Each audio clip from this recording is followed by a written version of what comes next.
months away from the African Cup of Nations, which you're going to host. So these friendly matches not only help Benny McCarthy to know his squad, but it also creates this rapport that we have, that, you know, these players are playing together. Because if you look recently what Benny McCarthy has been trying to achieve, he's been calling players who are Kenyan but not playing for Kenya, you know, the likes of Zach Obiero, you know, players who have quality, players who are playing in the top leagues in Europe. So getting a chance to gel these players together 11 months before is giving us quite the opportunity. And in the first game, I remember there was a lot of drama leading up to the first game. You know, they did not want the hotel.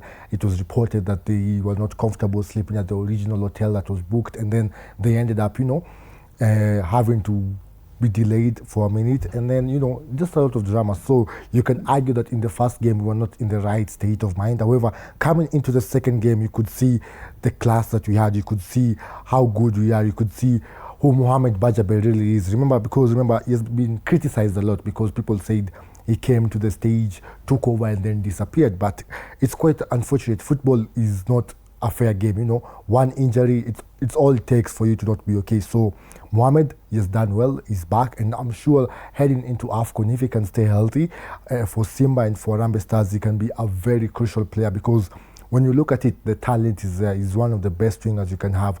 Good one-on-one skill, very good on the ball, good shooter. So, like Aracho said, let's not put pressure on Benny. The team is doing well. And I'm sure right now, especially since the World Cup is coming, and after the World Cup, the AFCON preparations will intensify. I do feel like we have what it takes to showcase our class, especially at home at the Talanta Stadium. So, according to me, the team is also doing well. And first match, unfortunately, however, the second match, I was so happy for Lawrence Okot, one of the fine strikers we have, because if you notice, Michael Olunga nowadays is not being called up, so he's probably our second striker after Ryan Ogam. To see him get those goals is going to give him the confidence at the international level, because remember, club football is one thing, international football is one thing.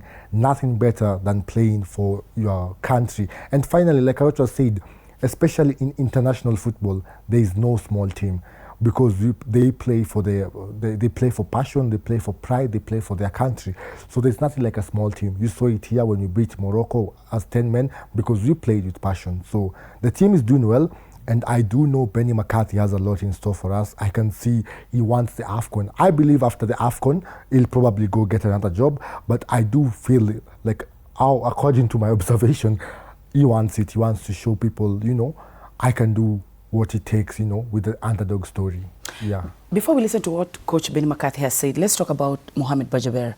He scored the first goal and the second goal, and when he was called up in the national team, people talked saying that alishindwa kucheza in Tanzania. How comes Coach pia anamweka kwenye to the national team? Arocho, let's talk about individual performance of Mohamed Bajaber. Well, Bajaber is an excellent player. Bajaber is one of the players that did not really stay long in our league. You remember when he was at City Stars, he came as a young lad. In a season or so, he moved to Police, and he didn't also stay at Police. He is a player who, as I said initially, was somehow unlucky.